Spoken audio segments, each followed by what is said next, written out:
ঠিক আছে, very good. সবাই জয়েন করে ফেলো, বন্ধুদেরকে একটু মেনশন দিয়ে দাও। আহ, আমাদের কোর্স নিয়ে তোমাদের কারো কোনো প্রবলেম আছে কিনা আমাকে একটু জানাও তো। আমাদের কোর্স নিয়ে তোমাদের কোনো প্রবলেম আছে কিনা? ভেরি গুড, সবাই জয়েন করে ফেলো, বন্ধুদেরকে একটু মেনশন দিয়ে দাও।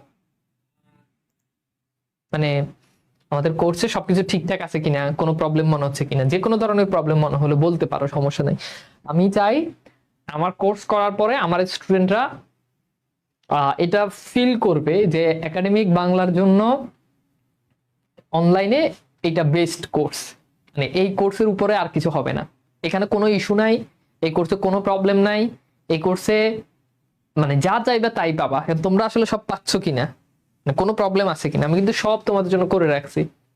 24 ঘন্টা ডিসকাশন গ্রুপে solve, zoom solve class, regular live class, 2 রকমের পিডিএফ, লেকচার শিট পিডিএফ, আবার দেখো তোমাদের জন্য ওই যে হাই ভোল্টেজ পিডিএফ যেটা, ওগুলো কিন্তু প্রত্যেকটা টপিকে দেওয়া হচ্ছে। নিয়মিত এক্সাম, কোনো কিছুর কিন্তু কোনো কমতি নাই। তারপরেও কোনো প্রবলেম আছে কিনা আমি সেই প্রবলেমগুলো আইডেন্টিফাই করতে চাই। আমি চাই কোনো প্রবলেম না থাক। হয়তো আমার চোখে প্রবলেম পড়তেছে না, তোমাদের কাছে সেটা প্রবলেম হইতে পারে যে ভাই এইটা আরো চাই, বা এইটা থাকলে আমাদের জন্য ভালো হয়। কোনো প্রবলেম নাই, তোমরা যেভাবে চাও আমি সেভাবে করব, আমার কোনো আপত্তি নেই। আমার কথা হচ্ছে তুমি ভর্তি হয়েছো টাকা দিয়ে, যেই টাকা দিয়ে ভর্তি হয়েছো তুমি এটা ফিল করবা কোর্স শেষে যে ভাই এই যেই টাকা দিয়ে ভর্তি হলাম এটা কোনো টাকা না, এটা কোনো টাকা না। এরপর ওই যে আবার তোমাদেরকে আবার প্র্যাকটিস বই দিলাম, যে এটা কোনো টাকা না, যেই টাকা দিয়ে ভর্তি হয়েছে এর থেকে আরো 10 গুণ বেশি টাকা দিল এই কোর্সের। আসলে মানে এই কোর্সটা সোজা কথা হচ্ছে বাংলাবাস কোর্সকে টাকা দিয়ে আহ, মূল্যায়ন করা যাবে না। আমি এটা চাই। এটার জন্য যেই কোনো প্রবলেম তোমাদের কাছে যদি মনে হয় আমি সেটা সলভ করে দেবো, এবং আমি যদি জীবিত থাকি সেটা তোমরা পাবা ইনশাল্লাহ, তোমাদের কোনো প্রবলেম হবে না। ঠিক আছে, প্রবলেম না, যেগুলো বেশি ইম্পর্টেন্ট সেগুলো আলাদা করে রাখলে ভালো হয়। ওকে আছে, ওকে বলো, ওকে ভাই, 100 ওকে, ঠিক আছে। ভাইয়া আমি বাংলায় 100-তে 99.5 পাইছি আপনার ক্লাস করে, কি বলো, এটা কি সত্য? Outstanding class, best teacher in Bangladesh. Okay, problem জানতে চাই, এই হাওয়া মারে না। প্রবলেম প্রবলেম প্রবলেম আসুক, প্রবলেম সলভ করব, প্রবলেম আসবে প্রবলেম সলভ করব, কথা বুঝছো? আচ্ছা, তো চলো আজকে আমরা আবার আরেকটা কবিতার ক্লাসে হাজির হয়েছি। একাডেমিক কোর্সে তোমরা দেখবা আমরা কিন্তু ছোট্ট কবিতা, বাট এটা ছোট কবিতার উপরও কিন্তু একটা ক্লাস। কারণ কি, কারণ আমি খুব ডিটেলস লাইন বাই লাইন পড়াবো, কোশ্চেন সলভ করাবো অনেকগুলা। ঠিক আছে, ভাব সম্প্রসারণ আর রচনা কি পড়বো, নির্মিত্তি নিয়ে কোনো কথাই এখন হবে না। আগে আমার মূল জিনিসগুলো আমি শেষ করব, পরে নির্মিত্তি কি পড়া লাগবে না পড়া লাগবে সব আমরা বলে দিব। এগুলো কোনো ইস্যু না, এগুলো নিয়ে কোনো চিন্তা করার দরকার না। আমাকে আমার মতো আগাইতে দাও, 200 নাম্বার তো, আমি তো দায়িত্ব নিলাম। সুতরাং তোমার চিন্তা করার কিছু নাই, তোমার চিন্তা করার জন্য আমি আছি, আমার ফুল টিম আছে, তারা কিন্তু চিন্তা করতেছে। ঠিক আছে,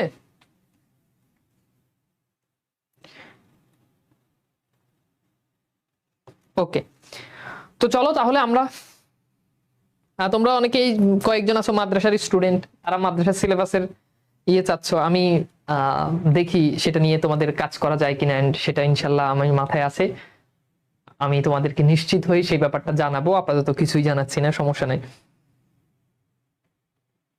ঠিক আছে, এই যে মিরাজ আলী, আমি দেখবো ব্যাপারটা, তুমি বলছো আমি দেখবো। ভাই ভাব সম্প্রসারণ রচনা নির্মিতি এখন পড়া লাগবে না, একটা ইন্টারমিডিয়েটের স্টুডেন্টের রচনা, ভাব সম্প্রসারণ, হ্যাঁ, প্রতিবেদন, এগুলো পড়া লাগে না, এগুলো তোমরা পড়বাও না। একটা ইন্টারমিডিয়েটের স্টুডেন্টের এগুলো পড়া লাগে না, এটা হচ্ছে মানে সহজ কথা। যারা ভালো স্টুডেন্ট ওরা এগুলো পড়ে না। তোমরা এখানে কেউ খারাপ স্টুডেন্ট না, একজনও না। এই যে 3000-এর মতো পোলাপাইন আছো, কেউ খারাপ স্টুডেন্ট না, সবাই ভালো স্টুডেন্ট। আমার ক্লাস করতেছো তো, এগুলো পড়া লাগবে না। নির্মিত্তি কেন পড়তে হবে, রচনা পড়তে হবে। একটা ইন্টারমিডিয়েটের স্টুডেন্ট রচনা মুখস্থ করতে হবে, এটা লজ্জাজনক বিষয় না? ভাব সম্প্রসারণ মুখস্থ করতে হবে, খুবই লজ্জাজনক। এগুলো মুখস্থ করার বিষয় না। গদবাদা তোমাদেরকে সারা জীবন কলেজে এগুলো পড়ায়, ভাইয়েরা এগুলো পড়ায়, তোমরা এগুলোই পড়ো, এগুলো কেন মুখস্থ করতে হবে? আচ্ছা, আর আমাদের বাংলাবাজ প্রথম পত্র বইটা স্টক আউট, এটার কাজ চলতেছে, 10-15 দিনের ভিতরে চলে আসবে, তোমরা ফ্রি অর্ডার করে রাখো, সমস্যা নেই।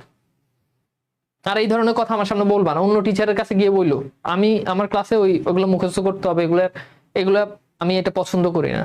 ঠিক আছে, আচ্ছা ভাইয়া কয় রকমের পিডিএফ দেন? অনেক পিডিএফ দিই, তোমাদের যা যা পিডিএফ লাগে সব দিই। ওকে, তো চলো আমরা শুরু করি তাহলে আমাদের আজকের ক্লাস। প্রথমেই আসো, আমরা আজকে পড়বো 18 বছর বয়স কবিতা। তো প্রথমত আমাদেরকে একটুখানি তোমাদেরকে একটু বলে দিই, এই 18 বছর বয়স কবিতাটা লিখেছেন সুকান্ত ভট্টাচার্য। সুকান্ত ভট্টাচার্যকে কি বলে, কেউ বলতে পারবা কি কবি বলে? সুকান্ত ভট্টাচার্যকে কি কবি বলে, কেউ বলতে পারবা? বলো।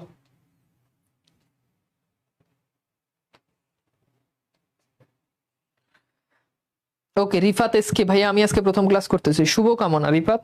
আর কি বলবো বলো। আচ্ছা, তো চলো আমরা শুরু করি আমাদের আজকের ক্লাস। হ্যাঁ, আচ্ছা, তো দেখো আমরা তাহলে ক্লাসে চলে যেতে পারি না? সুকান্ত ভট্টাচার্যকে কি কবি বলে বলো বাবা, কি কবি বলে বলতে পারবা? বলে কিশোর কবি। কেন কিশোর কবি বলে জানো? কারণ তিনি অল্প কয়েক বছর বাঁচতেন, খুব বেশি দিন বাঁচেন নাই, বুঝছো? তো তিনি খুব ব্রিলিয়েন্ট ছিলেন, তোমাদের মতো ব্রিলিয়েন্ট ছিলেন, এজন্য অল্প বয়সে অনেক লেখা লিখছেন, বুঝছো? আমরা দেখি সুকান্ত ভট্টাচার্য, তার জন্ম তারিখ হচ্ছে কত? 1926। জন্মগ্রহণ করেছেন কলকাতাতে, কিন্তু তার পৈতৃক নিবাস, এটা পরীক্ষাতে প্রশ্ন আসে, পৈতৃক নিবাস হচ্ছে কোটালীপাড়া, গোপালগঞ্জ। কোথায়? কোটালীপাড়া, গোপালগঞ্জ, বুঝছো? আচ্ছা, এখানে অনেক কিছু দেওয়া আছে, আমরা এগুলোতে না যাই। তো এখানে মনে রাখবা একটা ব্যাপার, যে তিনি ভারতীয় কমিউনিস্ট পার্টির সক্রিয় সদস্য ছিলেন, দৈনিক পত্রিকার স্বাধীনতার কিশোর সবার অংশের প্রতিষ্ঠাতা ও আজীবন সম্পাদক। আচ্ছা, এগুলো আমাদের আর জানার দরকার নেই। এরপর আসো তার সাহিত্যকর্ম নিয়ে কথাবার্তা। তার সাহিত্যকর্ম হচ্ছে ছাড়পত্র, এবং এই ছাড়পত্র কাব্যগ্রন্থেরই অন্তর্গত 18 বছর বয়স কবিতা। ছাড়পত্র কাব্যগ্রন্থ, তোমাদেরকে নিশ্চয়ই বলছি যে কাব্যগ্রন্থে কি থাকে? কবিতা থাকে। এরপর দেখো ঘুম নেই, পূর্বাভাস, অভিযান, হরতাল ইত্যাদি। এবং তিনি ফ্যাসিবাদ বিরোধী লেখক ও শিল্পী সংঘের পক্ষে অকাল নামক কাব্যগ্রন্থ সম্পাদনা করেন। তাহলে অকাল কাব্যগ্রন্থ সম্পাদনা করেছেন তিনি। লেখা আর যেমন এই যে দেখো ঘুম নাই, ছাড়পত্র, ঘুম নেই, পূর্বাভাস, অভিযান, হরতাল, এগুলো তিনি নিজে লিখছেন। বাট এই অকাল এটা তিনি নিজে সম্পাদনা করছেন, লিখেন নাই। বা কোনো জিনিস লেখার দরকার হলে লিখছে, কোনো জিনিস বাদ দেওয়ার দরকার হলে বাদ দিছে, ইডিটর যেটাকে বলে আর কি। এই অকালে তিনি ইডিটর, সম্পাদক ছিলেন, বুঝছো? আচ্ছা, এরপর আমরা দেখি 1947 সালে তিনি মারা যান। তাহলে খেয়াল করে দেখো, এখানে একটা ব্যাপার আছে। ব্যাপারটা হচ্ছে দেখো, তিনি জন্মগ্রহণ করছে 1926, তাহলে মৃত্যুবরণ করছে কত? মৃত্যুবরণ কবে করছে? 1926, আর তিনি মৃত্যুবরণ করছে 1947। এবার বলো তিনি কয় বছর বাঁচছে? হিসাব করো। 21 বছর বাঁচছে। মাত্র 21 বছর সুকান্ত ভট্টাচার্য বেঁচেছেন। তুমি চিন্তা করো, একটা 21 বছর, 20 বছর, 19 বছরের একটা ছেলের কবিতা তুমি পড়তেছো, তুমি গেস করো। বুঝলাম না, গোপালগঞ্জ বলতে আপনি হাসলেন কেন? আমি হাসছি গোপালগঞ্জ বলতে? আমি তো জানলাম না। তুই হাসলাম আমি? না, যদি হাসিও থাকি সেটা গোপালগঞ্জের জন্য হাসি নাই, গোপালগঞ্জের জন্য হাসবো কেন? আচ্ছা, এবার দেখো, তুমি জাস্ট চিন্তা করো, তোমার বয়সী একটা ছেলে, তার কবিতা তুমি পড়তেছো এবং তার কবিতা আমি পড়াচ্ছি। তাহলে বুঝতে পারতেছো কি পরিমাণ মাল্টি ট্যালেন্টেড ছিল সুকান্ত ভট্টাচার্য। তো তিনি যেহেতু এই কিশোর বয়সের, এই 18 বছর বয়স, এই বয়সে আসলে তোমরা যারা ছেলে মেয়ে আছো তাদের ভিতরে আসলে চিন্তা চেতনা, হ্যাঁ, সেটা কেমন, ফিলিংস কেমন, অনুভূতি কেমন, এটা নিয়েই তিনি মূলত এই কবিতাটা লিখছেন। কথা বুঝতে পারছো? এবার আসো আমরা সুকান্ত ভট্টাচার্যের কাব্যগ্রন্থ সমূহ মনে রাখার কৌশল পড়ি। এবার একটা ছন্দ দিয়ে তোমরা মনে রাখতে পারো যে হরতালের পূর্বাভাস পেয়ে সুকান্তের চোখে ঘুম নেই, তাই মিঠে করা করে চা খেয়ে ছাড়পত্রের অভিযানে নামলো, তার অকাল মৃত্যু হয়। তাহলে এখান থেকে এই যে হরতাল, পূর্বাভাস, হ্যাঁ, ঘুম নেই, তাহলে দেখো এই যে ঘুম নেই, এটা একটা, মিঠে করা, ছাড়পত্র, তারপর হচ্ছে অভিযান, তারপর হচ্ছে অকাল, এগুলো থেকে দেখবো যে পরীক্ষাতে অনেক বেশি কোশ্চেন আসে। ঠিক আছে ভাইয়া, আপনি আগের চেয়ে মোটা হয়েছেন, তাই? আর মোটা হওয়াটা এখন খুবই দরকার, খুবই দরকার। দোয়া করো যত তাড়াতাড়ি মোটা হয়ে যায়, বুঝছো? খুবই দরকার। বিয়ে করতে গেলে নাকি চিকন ছেলেদের কাছে নাকি বাপ মা মেয়ে দেয় না, শুনতেছি। তো মোটা হওয়া দরকার, দোয়া করো যত তাড়াতাড়ি মোটা হয়ে যায়। বুঝছো? মেয়ের মায়েদের মোটা ছেলে পছন্দ, চিকন ছেলে পছন্দ না, খুবই যন্ত্রণা। বুঝছো? এই জন্য খুব তাড়াতাড়ি মোটা হতে হবে, খুবই তাড়াতাড়ি মোটা হতে হবে। এবার আসো আমরা একটু দেখি কবিতার উৎস। কবিতার উৎস তো আমরা যদি একটু দেখি, কবিতার উৎস মানে কি, কোন কাব্যগ্রন্থ থেকে নিছে সেটা। তো আমরা জানি যে 18 বছর বয়স কবিতাটি 1948 সালে প্রকাশিত তার বিখ্যাত ছাড়পত্র কাব্যগ্রন্থ থেকে নেওয়া হয়েছে। এটা মনে রাখতে হবে তোমাদেরকে যে ছাড়পত্র কাব্যগ্রন্থ থেকে নেওয়া হয়েছে। হ্যাঁ, ছাড়পত্র কাব্যগ্রন্থ থেকে নেওয়া হয়েছে। এবার চলো আমরা আস্তে ধীরে চলে যাবো আমাদের কবিতাতে। এখানে পুরো কবিতাটা আছে, আমি তোমাদেরকে বুঝাই লাইন বাই লাইন বোঝানোর জন্য চেষ্টা করতেছি। খুব ছোট কবিতা, খুব ছোট কবিতা।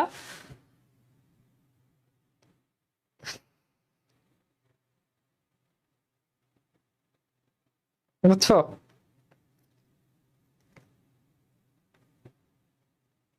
একজন বলছে স্যার কবে বিয়ে করবেন? দেখি কোন মেয়ের মা দেয় কিনা মেয়েকে, তাহলে বিয়ে করব, আর নাহলে মোটা হয়ে বিয়ে করতে হবে। তা আসো আমরা কবিতাটা পড়ি। তো বলছে 18 বছর বয়স কি দুঃসহ, স্পর্ধায় নেয় মাথা তুলবার ঝুঁকি। 18 বছর বয়সে অহরহ বিরাট দুঃসাহসেরা দেয় উকি। 18 বছর বয়সেই নেই ভয়, পদাঘাতে চাই ভাঙতে পাথর বাঁধা। এ বয়সে কেউ মাথা নোয়াবার নয়, 18 বছর বয়স জানে না কাদা। অর্থাৎ 18 বছর বয়স কান্না করতে জানে না।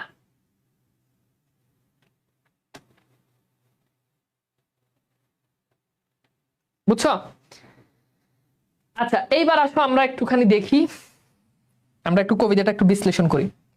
18 বছর বয়স বলতে এখানে কি বোঝাচ্ছে, আগে এই জিনিসটা জানতে হবে, এখান থেকে পরীক্ষাতে কোশ্চেন আসে। শোনো, 18 বছর বয়স বলতে বোঝাচ্ছে বয়স সন্ধিকাল। বয়স সন্ধিকাল। আচ্ছা, সন্ধি মানে তো বুঝো জোড়া লাগানো, প্লাস সন্ধি মানে হচ্ছে যোগ করা। বয়স সন্ধিকাল মানে হচ্ছে দুইটা বয়সের মাঝখানে। যেমন তোমরা যখন শিশু থাকো, এই শিশু থেকে যখন কৈশোর হও, তার এই যে মাঝখানের যে পিরিয়ডটা, এটাকে বলে, এটা হচ্ছে বয়স সন্ধিকাল। এটাকে কি বলে? এটাকে বলে, এটা হচ্ছে বয়স সন্ধিকাল।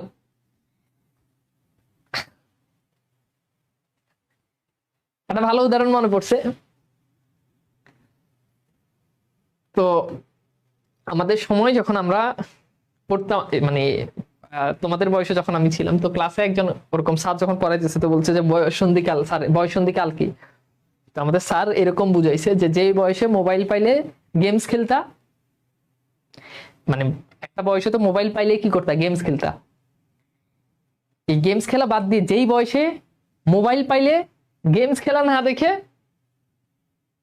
তিনি তার মতো বলছে, আমি সুন্দর ভাষায় বলি, যে উল্টাপাল্টা জিনিস দেখো। এই যে গেমস ছাড়া উল্টাপাল্টা ভিডিওতে আসার মাঝখানে যে টাইমটা, এটা হচ্ছে বয়স সন্ধিকাল। বুঝছো? তো 18 বছর বয়স মানে এখানে পরীক্ষাতে অনেক কিছু আসবে, কৈশোর, প্রাপ্তবয়স্ক, অপশন অনেক কিছু থাকবে, বাট তোমাকে বেছে নিতে হবে বয়স সন্ধিকাল এটা। তো 18 বছর বয়স কি দুঃসহ? দুঃসহ মানে কি? সহ্য ক্ষমতা নাই, সহ্য করে না, সহ্য করে না। তাহলে 18 বছর বয়স কি দুঃসহ, অর্থাৎ 18 বছর বয়সটা কোনো কিছু কি করে না, কোনো কিছু সহ্য করে না, কোনো কিছু মানতে পারে না। দেখবা তোমাদের মধ্যে এটা কিন্তু তোমাদের মতো, এটা কিন্তু তোমাদের বয়সে যারা আছে তাদেরকেই বলছে। তোমরা কিন্তু যে কোনো জিনিস খুব সহজে মেনে নিতে পারো না। কেউ তোমাকে একটা গালি দিবে, কেউ একটা খারাপ কথা বলবে, তুমি উল্টা তারে গালি দিবা। সে যদি তোমার গালি একটা দেয়, তুমি তারা 10টা দিবা, কারণ তুমি এটা মেনে নিতে পারতেছো না, তোমার সহ্য ক্ষমতা কম। মানে কেউ তোমার গালি দিছে আর তুমি তারা সালাম দিবা, এই জেনারেশনের ছেলেমেয়েরা কি এটা করে? করে না, করে না। এটা করে শুধু ওই যে টিকটকের মোটিভেশন ভিডিওতে। ওই একটা ভিডিও দেখলাম যে পোলারে কইতে যে শালা চাঁদপুরে আমার চোরের দল, পোলাকে আসসালামু আলাইকুম, কিরে আমি তোরে সালাম দিছি, তুই গালি দিছি, তুই আমার সালাম দিলেই তো বলে যে আমরা চাঁদপুরের ছেলে, আমরা সবাইকে ভালোবাসতে জানি। মানে বাস্তবতা তো এটা না, তাই না? তা আমাদের সহ্য ক্ষমতা কম। কেউ গালি দিলে কি আমরা তারা সালাম দিই? একটা দিলে আমরা তারা 2টা দিব। তো কি 18 বছর বয়স কোনো জিনিস সহ্য করতে পারে, স্পর্ধাই নেই মাথা তুলবার ঝুঁকি, যে কোনো জিনিস। এই যে দেখো এখানে আগুন জ্বলতেছে, সে জানে যে আগুন জ্বলছে, যে কোনো মুহূর্তে সে পড়ে যেতে পারে, কিন্তু সে ঝুঁকি নিতে রাজি। কিন্তু সে কি করতে রাজি? যেই কোনো, এটা তুমি প্রেমের কথা বলো, প্রেমের ক্ষেত্রে বলো, এটা তুমি পারিবারিক ক্ষেত্রে বলো, যেই কোনো জায়গায় গেলে তুমি দেখবে যে ঘটনা এটাই, তাই না? সে যে কোনো জিনিস সে ঝুঁকি নিতে রাজি। প্রেমের ক্ষেত্রেও কিন্তু ঘটনা তাই, তাই না? যে তুমি আমার জন্য, মেয়ে যদি বলো যে তুমি আমার জন্য পাহাড়ের চূড়া থেকে গিয়ে ফুল এনে দাও, তো তুমি সেটাই রাজি, এখন বাঁচো আর মরো, তো তুমি গিয়ে পাহাড়ের চূড়া থেকে গিয়ে ফুল আনবা। এরকম অনেক মেয়ে এরকম কন্ডিশন দেয় না? দেয়, দেয়। তো সেটা আমরা প্রত্যেক ইয়েতে আমরা কি করতে রাজি? আমরা মাথা তুলার জন্য, এখানে মূলত লাইনটার ভাবার তো মাথা তুলবার জন্য, অর্থাৎ স্বাধীনতা, পরাধীনতা ছেড়ে আমরা স্বাধীন হওয়ার জন্য আমরা নিজের বুককে পেতে দিতে পারি। আমরা নিজের বুককে কি করতে পারি? পেতে দিতে পারি। 18 বছর বয়সে অহরহ, অহরহ মানে হচ্ছে ক্রমাগত, ক্রমাগত বা সর্বদা। 18 বছর বয়সে অহরহ বিরাট দুঃসাহসেরা দেয় উকি। দুঃসাহস মানে তো বুঝো, যে সাহস কল্পনাও করা যায় না, এমন সাহস যেটা চিন্তাই করা যায় না। যেমন যে বাংলা সিনেমাতে দেখবো যে যে কি জানি ছেঁড়া কাঁথার নিচে শুয়ে চৌধুরী পরিবারের মেয়েকে বিয়ে করতে চাও, তোমার এত বড় দুঃসাহস, মানে যেই এমন সাহস করছে যেটা সে করার কথা না, যেটা তার কল্পনায় আসার কথা না। তো এই জন্য বলছে বিরাট দুঃসাহসেরা দেয় উকি। বিরাট দুঃসাহসেরা কি দেয়? উকি দেয়। মনের মধ্যে মনে হয় যে এটা করে ফেলবো, মেরে ফেলবো, কেটে ফেলবো, খেয়ে ফেলবো, এই কাজ করে ফেলবো যেটা বাস্তবে সম্ভব না। এরকম কাজকেও মনে হয় কি যে অসম্ভবকে কি করবে, অনন্ত জলিনের মতো সম্ভব করে ফেলবো। তো এই জন্য বলছে কি বিরাট দুঃসাহসেরা দেয় উকি। তোমাদের মনের মধ্যে অনেক সময় অনেক কিছু আসে না, দেখবা আমাদের মন, আমরা কিন্তু স্টেবল না এই বয়সে। তোমরা যারা আসো তোমরা কিন্তু স্টেবল না। তোমাদের মনে এই একবার ভালো লাগে এটা, ওই আবার ভালো লাগে এইটা, একবার ওরে ভালো লাগে, আবার এরে ভাল লাগে, একবার এই ভাইয়ের ভাল লাগে, একবার এই ভাইয়ের পড়ানো ভাল লাগে, আবার ওই ভাইয়ের পড়ানো ভাল লাগে, একবার এই বই ভাল লাগে, আবার ওই বই ভাল লাগে। তো এরকম আমাদের মনের মধ্যে অনেক উকি দেয়। 18 বছর বয়সে নেই ভয়, এই বয়সে কোনো ভয় নাই, ভয়কে জয় করে ফেলছি, বুঝছো? তাহলে এই বয়সে কি নাই? কোনো ভয় নাই, কোনো ভয় নাই। অর্থাৎ এই বয়স কোনো বাধা বিপত্তি, কোনো ভয়ের কাছে এই বয়সটা কি করে না, আপোষ করে না। পদাঘাতে, পদাঘাত মানে হচ্ছে পায়ের আঘাত। পদাঘাত মানে কি? পায়ের আঘাত।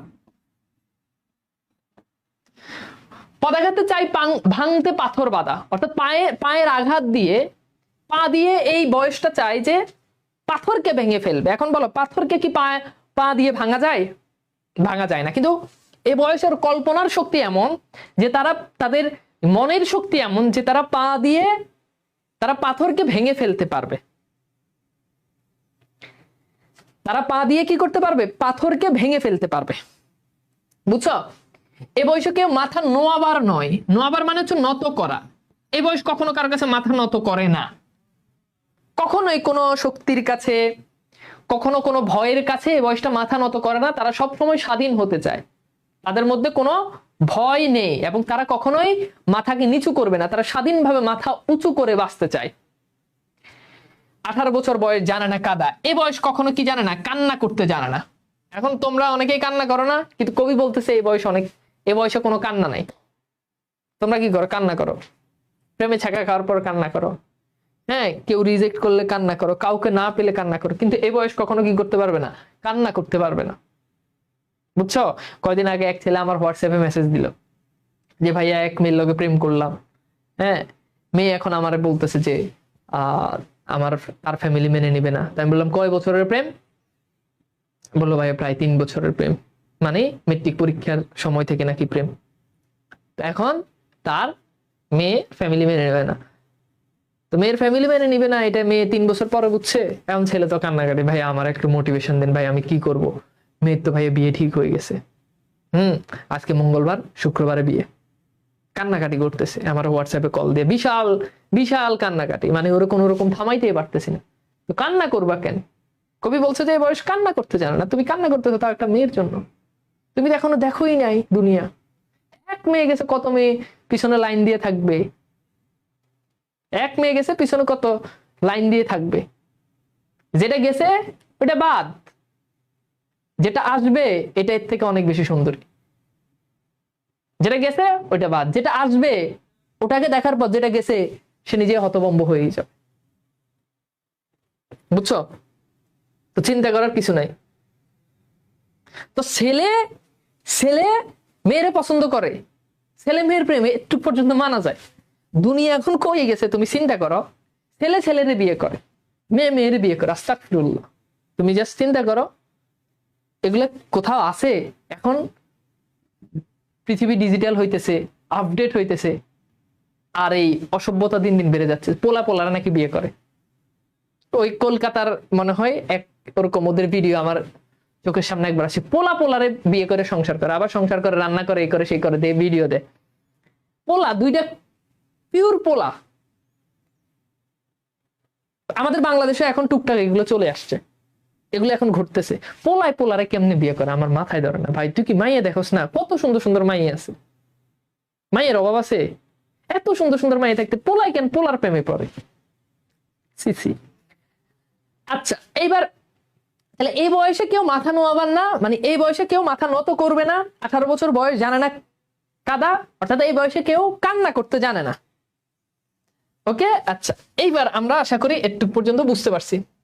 এরপর দেখো বলছে এই বয়স জানে রক্তদানে পুণ্য। পুণ্য শব্দের অর্থ কি? পুণ্য শব্দের অর্থ কি? নেকি, সওয়াব বলি না আমরা, নেকি। অর্থাৎ এই বয়স জানে যে পুণ্যদান, রক্তদান করলেই সওয়াব হবে, রক্তদান করলে কি হবে? সওয়াব হবে। এ বয়স জানে রক্তদানে পুণ্য, অর্থাৎ এ বয়সই জানে রক্ত দিলেই কোনো কিছু অর্জন হয়। রক্ত দেওয়া ছাড়া পৃথিবীতে কেউ কখনো স্বাধীন হইতে পারছে? রক্ত দেওয়া ছাড়া কেউ কখনো পরাধীনতার গ্লানি থেকে বের হতে পারে নাই। তো এই জন্য বলছে যে এ বয়স জানে রক্তদানে পুণ্য, অর্থাৎ রক্ত দিলেই কোনো কিছু অর্জন হয়। তারা কখনো রক্ত দিতে কখনো তারা ভয় পায় না। তারা নিজের বুক পেতে দেওয়ার জন্য, শরীরের রক্ত ঝরানোর জন্য তারা সব সময় প্রস্তুত। এ বয়স জানে রক্তদানে পুণ্য, অর্থাৎ রক্ত দিলেই কি হয়? নেকি হয়। রক্ত দিলেই কোনো কিছু অর্জন হয়। বুঝছো? এরপর বলছে বাষ্পের বেগে স্টিমারের মতো চলে। এ বয়সটা কি? বাষ্পের বেগে স্টিমারের মতো চলে। এই যে দেখো স্টিমার, এখানে মূলত বয়সের গতি বোঝানোর জন্য স্টিমার শব্দটা আসছে, গতি। এটা মনে রাখতে হবে। স্টিমারে কেউ উঠছো কখনো? স্টিমার খুব খুব দ্রুত চলে। স্টিমার খুব দ্রুত। কেমন দ্রুত চলে? আমি আগে যখন মাগুরাতে যখন ক্লাস নিতে যাইতাম, তখন পদ্মা সেতু এখনো হয় নাই। তো মাগুরাতে ক্লাস নিতে গেলে ঘাট থেকে যদি গাড়ি যদি ফেরিতে যাই, তাহলে ফেরিতে গেলে ওভারঅল মানে ফেরিতে তোমার প্রায় ধরো 1 ঘন্টার মতো লাগে, মানে ফেরিতে সেটা 1 ঘন্টা লাগে। কিন্তু আমি যদি ওই স্টিমারে যদি যাই, স্পিড বোট যেটাকে বলে আর কি, এগুলোতে গেলে ধরো তোমার ওই পথটা আমার দেখা যেত যে আমি মানে 20 মিনিটে চলে যাচ্ছি, 15-20 মিনিটে চলে যাই। তাহলে বুঝতে পারতেছো যে কত দ্রুত এটা চলে। আমার যখন এরকম যখন হইতো একবার, মানে আমার ক্লাস হচ্ছে মাগুরাতে ক্লাস ছিল 10টায়। ভাইয়া তো আগে অ্যাডমিশন অনেক ক্লাস নিতাম, মানে সারা দেশে আমার এখন পর্যন্ত প্রায় আমি মানে হিসাব করলে আমার মনে হয় 45টার উপরে জেলা আমি আমার ক্লাস নেওয়া শেষ। তো যখন দেখতাম যে দেরি হয়ে যাচ্ছে, আবার তখন ব্যাপক ঘাটে ব্যাপক জ্যাম পড়তো। কেউ মাগুরার বা ওইদিকে যশোর টশোর থাকলে বুঝবা, ব্যাপক জ্যাম পড়তো। মনে করো এমনও হয়েছে যে আমি মানে 10 ঘন্টা জ্যামে ছিলাম, 10 ঘন্টা জ্যামে ছিলাম এবং ওই দিন ক্লাসে নিতে পারিনি। এখন তো পদ্মা হওয়ার কারণে খুব তাড়াতাড়ি মুভ করা যায়, তখন আমি 10 ঘন্টা জ্যামে ছিলাম। এমনও আমার লাইফে এমন ঘটনা হয়েছে। তো যখন দেখতেন যে ক্লাস ধরতে পারবো না জ্যামের কারণে, অনেক বেশি লেট হয়ে যাচ্ছে, তখন ওই ফেরি থেকে নেমে গিয়ে, মানে বাস থেকে নেমে গিয়ে তখন হচ্ছে ওই স্টিমার বোর্ডে উঠতাম, চলে যেতাম। বুঝছো? আচ্ছা, তো এখানে সেই যেটা তোমাদেরকে বলছিলাম যে বয়সের গতিটা বোঝানোর জন্য, অর্থাৎ দুর্বার গতিতে চলে। এই বয়সকে কেউ কেউ ধরে রাখতে পারে না। হ্যাঁ, বলছে ভাই ফেরি কি? ফেরি হচ্ছে মানে একটা বড় নৌকা বলতে পারো, বা জাহাজ বলতে পারো, লঞ্চ বলতে পারো, যেখানে অনেকগুলো গাড়ি ঢুকে যায়, ট্রাক বাস এগুলো ঢুকে যায়। তো ওই ফেরিটা হচ্ছে ওইটাকে টেনে নদীর এই পাশ থেকে ওই পাশে নিয়ে যায়। বুঝছো? আচ্ছা, এরপর দেখো প্রাণ দেওয়া নেওয়ার ঝুলিটা থাকে না শূন্য। কি বলছে? বলছে যে প্রাণ দেওয়া নেওয়ার ঝুলিটা থাকে না শূন্য। ধরো এটা একটা ঝুলি, ঝুলি মানে কি? থলে। এটা একটা ধরো, এটা একটা থলে বা ঝুলি। এখানে ধরো অনেকগুলো প্রাণ আছে, ধরো এটা একটা প্রাণ, এটা একটা প্রাণ, বা বোঝানোর জন্য বলতেছি আর কি। তো এখান থেকে ধরো একজন আউট, মানে মারা গেছে। এরকম অনেকজন মারা গেছে, কিন্তু এই ঝুলিটা কখনো শূন্য থাকে না। মৃত্যুর জন্য এখানে আরো অনেকেই চলে আসে, বুঝছো? মানে দেখো, একজন মারা গেছে, একজন মারা গেছে, একজন মারা যাওয়ার পর আরেকজন মারা গেছে, এটা দেখে সে ঘরের ভিতরে ঢুকে গেছে এমন না, বুঝছো? মানে একজন মারা গেছে, সে ওইটা দেখে সে যে ঘরের ভিতরে ঢুকে যাবে, ভয় পেয়ে যাবে এমন না, বুঝছো? সে মৃত্যুর জন্য আরো ঝাঁপিয়ে পড়ে। যেমন তোমরা দেখো 24-এ যে আন্দোলন হয়েছে, প্রথমে মারা গেছে আবু সাইদ। দেখো আবু সাইদকে যখন প্রকাশ্য যখন গুলি করা যখন শুরু করছে, সে যখন মারা গেছে, তার মৃত্যুর পরে কিন্তু আন্দোলনটার স্পিড আরো অনেক বেড়ে গেছে, খেয়াল করছো? কিন্তু আবু সাইদ মরার আগের সিচুয়েশন আর তুমি যদি দেখো যে পরের সিচুয়েশন, তাহলে দেখবা যে কিন্তু টোটালি ডিফারেন্ট। আমাদের যে ছাত্র জনতা, তারা যে একজন মানে মারা গেছে, মারা যাওয়ার পরে কিন্তু আন্দোলনটা আরো অনেক বেড়ে গেছে। প্রত্যেকটা আন্দোলনে এমন হয়, যে কোনো আন্দোলন তুমি যদি দেখো যে একজন মারা গেছে, ওইটা দেখে আবার অন্যরা ঘরের ভিতরে ঢুকে যায় না, তারা আরো বেশি, তাদের ভিতরে আরো বেশি স্পিড চলে আসে। তো এটাই বলছে যে প্রাণ দেওয়া নেওয়ার ঝুলিটা থাকে না শূন্য, যে এই ঝুলিতে একজন মারা গেছে এটা দেখে আরেকজন ভয় পেয়ে আছে এমন না, তারাও মৃত্যুর জন্য প্রস্তুত হয়ে যায়। শপে আত্মাকে শপথের কলা হরে, তারা শপে মানে কি, সমর্পণ করে, সমর্পণ করে, ঠিক আছে, বা শপে দেয়, বিসর্জন দেয় আত্মাকে, মানে জীবনকে শপথের কলা হরে। অর্থাৎ শপথের কলা হরে মানে কি, দেশের জন্য, জাতির জন্য, ন্যায় প্রতিষ্ঠার পক্ষে তারা কি করে, নিজের জীবনটাকে তারা আত্মত্যাগ করে, বুঝছো? 18 বছর বয়স ভয়ঙ্কর, অর্থাৎ এবার বলছে এই বয়সটা ভয়ঙ্কর। কেমন ভয়ঙ্কর? তাজা তাজা প্রাণে অসহ্য যন্ত্রণা। এই প্রাণগুলো কেমন তাজা তাজা, আর এই প্রাণগুলোর মধ্যে অসহ্য যন্ত্রণা, তীব্র যন্ত্রণা। তারা যে কোনো জিনিস তারা খুব সহজে মেনে নিতে পারে না। অনেকেই পরাধীন থাকতে পারবে, নিজের অধিকার যখন হনন করবে, নিজের মুখের ভাষা যখন কেড়ে নিবে, তখন যারা বয়স্ক তারা এটা মেনে নিয়ে জীবন যাপন করতে পারবে। কিন্তু যাদের বয়স 18 বছর, তারা এটা মেনে নিতে পারে না।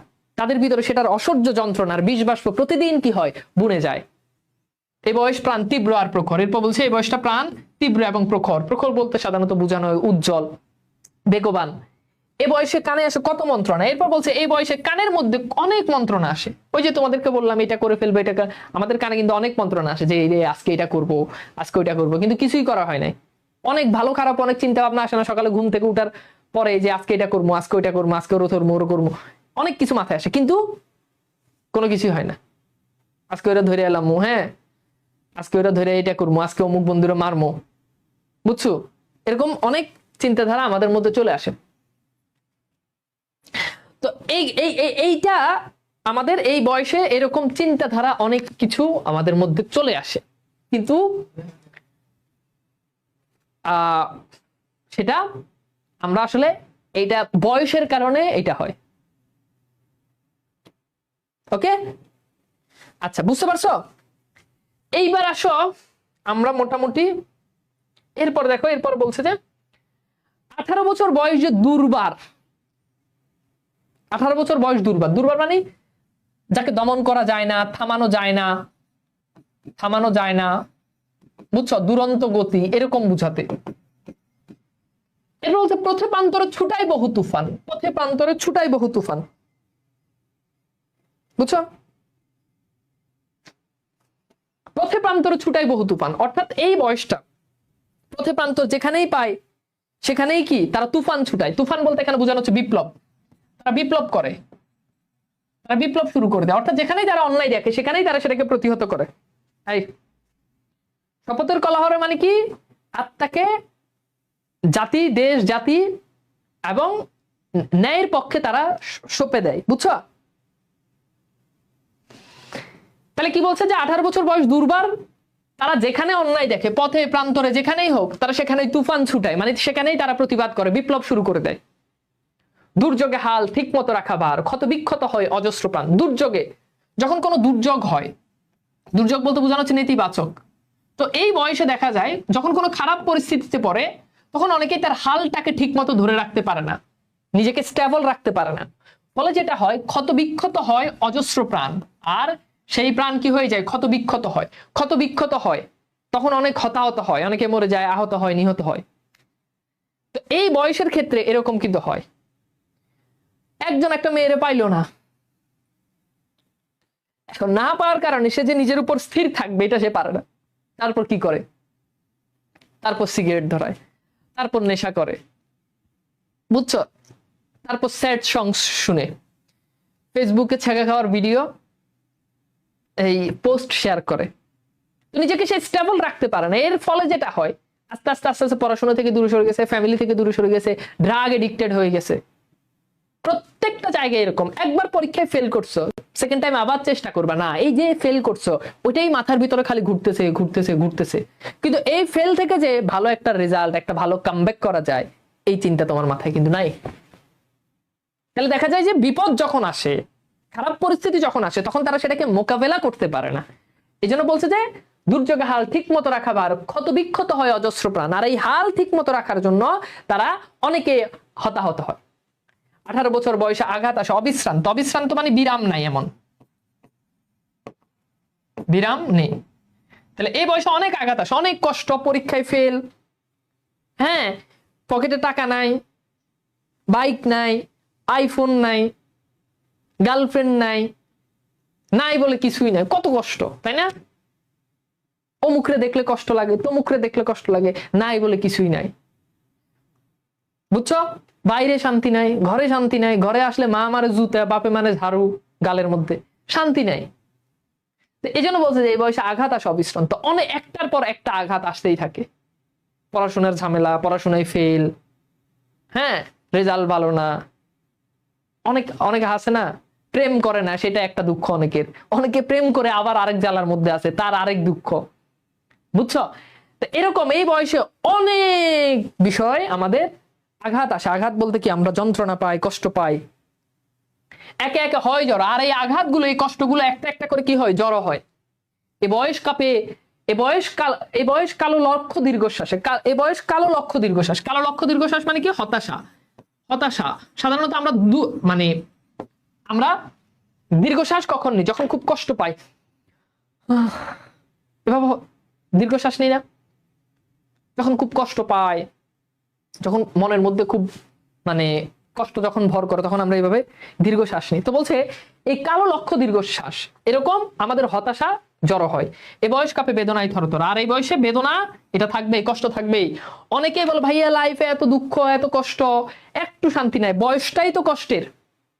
দেখো একটা নর্মাল জিনিস চিন্তা করো, জীবনে যদি সবসময় যদি খালি সুখেই থাকো, যদি হাসতেই থাকো, জীবনের প্রত্যেকটা মুহূর্ত যদি তোমার কাছে মনে হয় যে স্বর্গ, জান্নাত, তাহলে তো জীবনের আর কোনো মূল্য নাই, আছে বলো? জীবনে কষ্ট থাকবে, জীবনে দুঃখ থাকবে, জীবনে কখনো ভালো সময় যাবে, জীবনে কখনো খারাপ সময় যাবে, জীবনে কখনো মনে হবে যে সময় যাচ্ছেই না, আবার কখনো মনে হবে যে সময় দৌড়াচ্ছে। এটাই তো জীবন। যখন ভালো হবে, খারাপও হবে, তখন তুমি ভালোটাকে ফিল করতে পারবা। হাতে টাকা থাকলে ভালো লাগবে, হাতে টাকা না থাকলে খারাপ লাগবে। এখন হাতে টাকা আছে দেখে যখন নাই, তখন ওই যে খারাপ যেটা, ওটা ফিল করতে পারতেছো। হাতে যখন টাকা আছে তখন ভালো লাগতেছে, এটা কেন ভালো লাগাটা কাজ করতেছে? যখন হাতে টাকা ছিল না, এই যে না থাকার কারণেই তো ভালো। দুনিয়ার সব মানুষ যদি সাদা হইতো, তাহলে কালার কোনো দাম আছে? তখন তো সবাই সাদা। তাহলে এই যে সাদা মানুষ যারা অহংকার করে, সাদা মেয়েরা, গায়ের চামড়া যাদের একটু ফর্সা, তারা যে অহংকার করে, যদি কালো মেয়ে যদি না থাকতো, তাহলে এই সাদা মেয়েরে কেউ আলাদাভাবে মূল্যায়ন করতো না। তো সাদা মেয়ের মূল্যায়ন করে কিসের জন্য? কালোর জন্য। কালো না থাকলে তো সবাই সাদা, কে কারা মূল্যায়ন করতে? কালো আছে দেখেই তো সাদা মানুষ মূল্যায়ন করে। তো এই বয়সে বেদনা থাকবে, বেদনা থাকার কারণেই তো তুমি সুখটাকে ফিল করবা। কষ্টই যদি লাইফে না থাকে, তো সুখটাকে তুমি কিভাবে ফিল করবা? পারবা না। এই জন্য জীবন মানে হাসি, কান্না, আনন্দ, বেদনা, আনন্দ বেদনা, এটার মধ্য দিয়ে আমাদের জীবন পার হবে, এটাই জীবন। তো দুঃখকে বরণ করে নিতে হবে, তবে এটাও মাথায় রাখতে হবে, দুঃখ জীবনে চিরস্থায়ী না, সুখ জীবনে চিরস্থায়ী না। দুঃখ আসবে, দুঃখ যাবে, বুঝছো?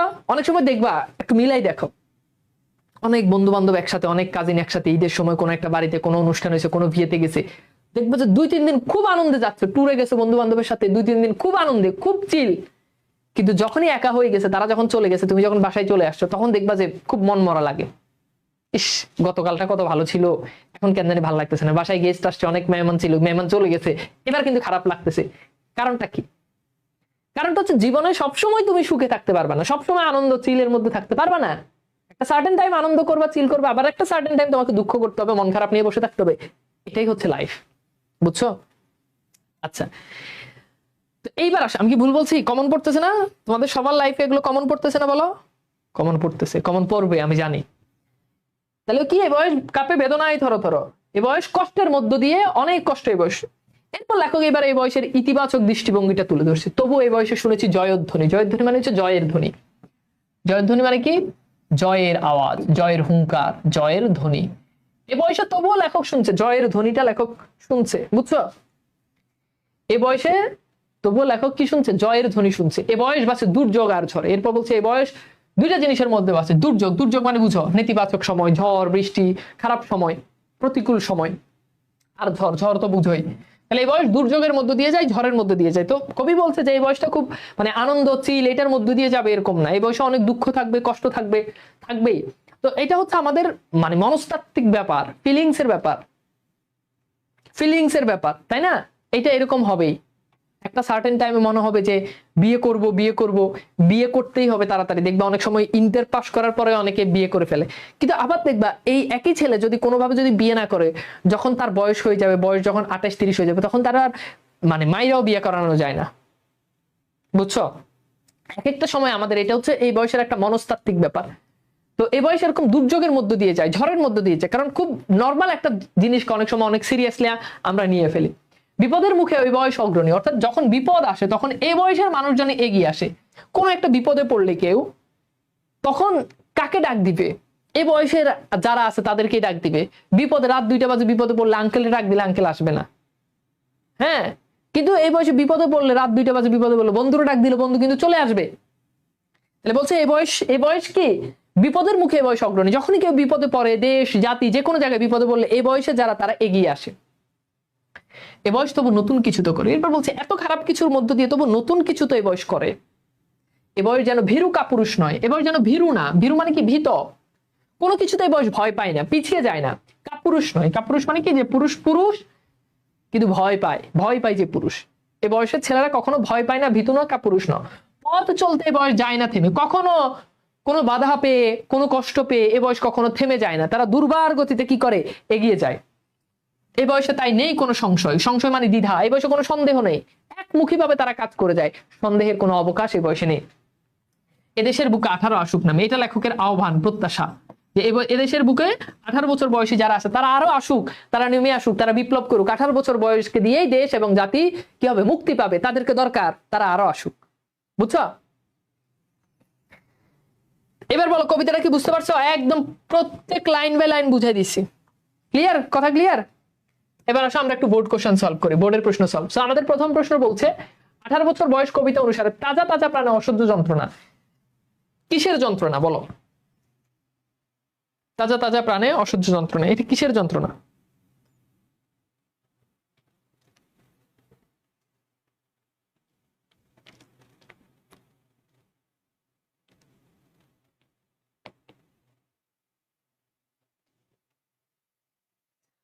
তাজা তাজা প্রাণে অসহ্য যন্ত্রণা।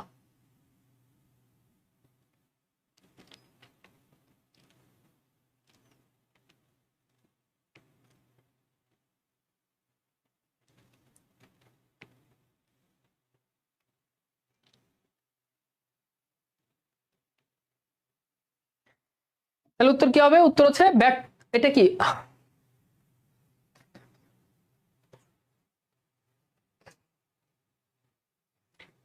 তাজা তাজা প্রাণে অসহ্য যন্ত্রণা, অন্যায় বিচার, অসহায় একাকিত্বের ব্যর্থতার গ্লানি, অসহ্য যন্ত্রণা। এটার উত্তরটা একটু কনফ্লিক্ট মনে হচ্ছে আমার কাছে। এটার উত্তরটা বিও হইতে পারে আবার সিও হইতে পারে, দুটাই রাইট অ্যান্সার মনে হচ্ছে। এখানে হয়তো ভুলও থাকতে পারে। আমি এটা একটু স্কিপ করি, হ্যাঁ। ঝামেলা মনে হচ্ছে, আমাকে দেখতে হবে। তোমরা কেউ ডিসকাশন গ্রুপে পোস্ট দিও, তাহলে হচ্ছে সলভ করে দিতে পারবো। আমি এখন এটা না বলি, কারণ এটা আমাকে একটু দেখতে হবে। বিও মনে হচ্ছে, সিও মনে হচ্ছে। হয়তো এখানে ভুল হতে পারে, আবার ঠিক হইতে পারে। দুটাই রাইট অ্যান্সার মনে হচ্ছে। আচ্ছা, এরপর আসো আমরা দেখি পরের কোশ্চেনটা। 18 বছর বয়স কবিতায় কোন কালের বৈশিষ্ট্য তুলে ধরা হয়েছে? এই যে দেখো, এই কোশ্চেনটার কথাই তোমাদেরকে বলছিলাম যে এরকম একটা কোশ্চেন প্রায় দেখবা যে বোর্ডে চলে আসে।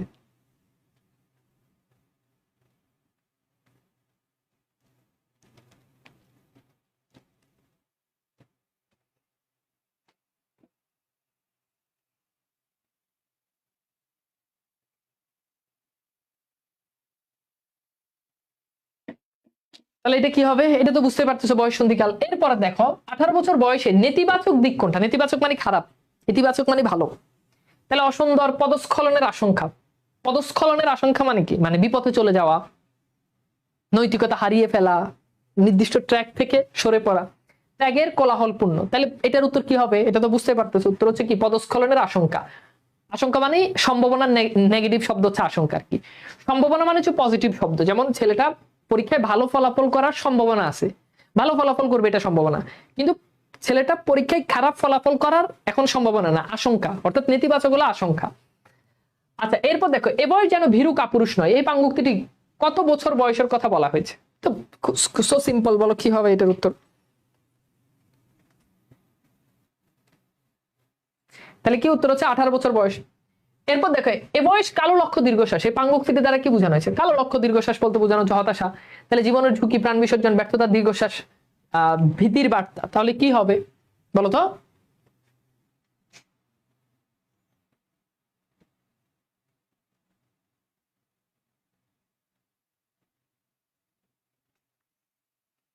তাহলে উত্তর হচ্ছে কি? ব্যর্থতা, দীর্ঘশ্বাস। এরপর দেখো, নিচের কোন চরণে 18 বছর বয়স কবিতার কবির মতে ইতিবাচক বক্তব্যের প্রকাশ ঘটেছে? ইতিবাচক মানে ভালো।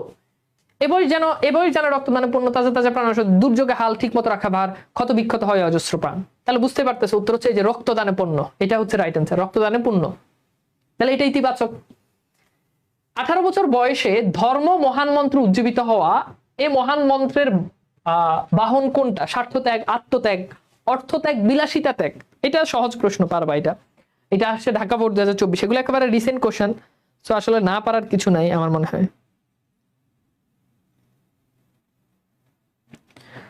তাহলে উত্তর হবে কি বলতো? উত্তর হচ্ছে আত্মত্যাগ। উত্তর কি হবে? আত্মত্যাগ। ওকে, আচ্ছা, এরপর দেখো 18 বছর বয়স বাঁচে এই ড্যাশ, এখানে কি হবে? 18 বছর বয়স বাঁচে কি? শপথের কালো লক্ষ্য দীর্ঘশ্বাসে, দুর্যোগার ঝড়ে, অসহ্য যন্ত্রণায়। তাহলে বলতো এ বয়স বাঁচে, লাইনটা কি ছিল মনে আছে? এ বয়স বাঁচে দুর্যোগ আর ঝড়ে। তাহলে উত্তর হচ্ছে সি। এরপর এটা 23-এর কোশ্চেন রাজশাহী বোর্ডে, যে 18 বছর বয়স বেদনায় থরথর করে কাঁপে কেন? শপথের কোলাহলে, অজস্র ব্যর্থতার দীর্ঘশ্বাসে, জয়ের আনন্দে, অভিমানে। তো ওইটাও সহজ কোশ্চেন। দেখো কবিতাটা এমন ভাবে পড়াইছে, এখন কিন্তু সব কোশ্চেন দেখলেই পারবা। তাহলে উত্তর হচ্ছে অজস্র ব্যর্থতার দীর্ঘশ্বাসে। এরপর দেখো, তাজা তাজা প্রাণে অসহ্য কি? এটা আমরা পড়ছিলাম লাইনে।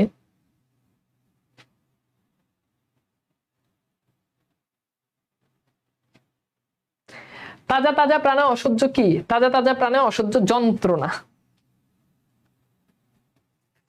তাজা তাজা প্রাণী কি? অসহ্য যন্ত্রণা।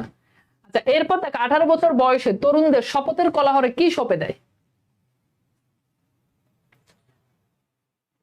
শপথের কোলাহলে কি কি সঁপে দেয় বলো? মনকে, প্রাণকে, আত্মাকে।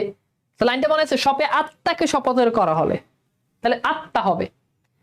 এরপর দেখো, রক্তদানে পূর্ণ বলতে কবি কি বুঝাতে চেয়েছেন? তারণ্যের অগ্রগতি, বিপদ মোকাবেলার ঝুঁকি, মুক্তি ও কল্যাণ সংগ্রাম, স্বাধীনতা চলার ঝুঁকি, স্বাধীনভাবে চলার ঝুঁকি। এটাও সহজ প্রশ্ন। রক্তদানে পূর্ণ মানে কি? মানে রক্ত দিলে অর্জন হয়, হ্যাঁ, সওয়াব হয়, নেকি হয়, আক্ষরিক অর্থে এটা দাঁড়ায়। তাহলে উত্তর হচ্ছে মুক্তি ও কল্যাণের সংগ্রাম, অর্থাৎ রক্ত দিলেই মুক্তি পাবো, রক্ত দিলেই স্বাধীন হব। এরপর দেখো 18 বছর বয়স কবিতায় স্পর্ধায় নেয় মাথা তুলবার ঝুঁকি, চরণটিতে প্রকাশ পেয়েছে কি? স্পর্ধায় নেয় মাথা তুলবার ঝুঁকি মানে কি? আত্মনির্ভরতা, দৃঢ়তা, স্বাবলম্বিতা, আত্মরম্বিতা। এটার উত্তর হচ্ছে আত্মনির্ভরতা। অনেকে স্বাবলম্বন করবে। স্বাবলম্বন মানে মানে ফিনান্সিয়ালি তুমি নিজের উপর নিজে স্টেবল থাকবে, ওটা না। আত্মনির্ভরতা হচ্ছে মানে নিজের উপর নিজে নির্ভর করা, এটা। তো এখানে এটা না থাকলে এটা হইতে পারতো, বাট এটা বেস্ট অ্যান্সার। এরপর আসো আমরা একটু দেখি কত বছর বয়সে মারা যান। এটা আমাদের লাস্ট কোশ্চেন। বলতো সুকান্ত ভট্টাচার্য কত বছর বয়সে মারা যান? এটা আমরা ক্লাসের শুরুতেই পড়ছিলাম, তাই না? তাহলে উত্তর হচ্ছে কি? 21 বছর বয়সে মারা যান। তো এবার বল, আজকের ক্লাসটা তোমাদের কাছে কেমন লাগছে? 18 বছর বয়স কবিতা ক্লিয়ার কিনা? পারবা কিনা বলো? পারবা? এই দুটা কবিতার উপর তোমাদের রায়হান ভাই হচ্ছে তোমাদের সিকিউর জন্য ক্লাস নিবে, বুঝছো? এই দুটা কবিতার জন্য সিকিউর ক্লাস নিবে, এবং তোমাদের প্রবলেম থাকলে প্রবলেমগুলো নিয়ে আসবা, কোনো সমস্যা নাই। সো তোমাদের রায়হান ভাই তোমাদেরকে সিকিউ কিভাবে, তোমাদেরকে কিন্তু সব সিকিউটা আসলে নিজে প্র্যাকটিস করার বিষয়, এটা আসলে টিচার পড়ানোর বিষয় না। তারপরও আমরা তোমাদেরকে গাইড করব। তোমাদের রায়হান ভাই ক্লাস নিবে ফেব্রুয়ারি 1969, আর আমি টাইমটা জানাই দিব। আর সুকান্ত ভট্টাচার্যের যে 18 বছর বয়স। ওকে, এই দুইটা কবিতা খুবই গুরুত্বপূর্ণ, এই দুইটা কবিতা খুবই খুবই খুবই গুরুত্বপূর্ণ। ওকে, সো তাহলে ভালো থাকো, আজকের মতো বিদায় নিচ্ছি, সবার জন্য শুভকামনা এবং আমার জন্য দোয়া করবা। হ্যাঁ, আল্লাহ হাফেজ।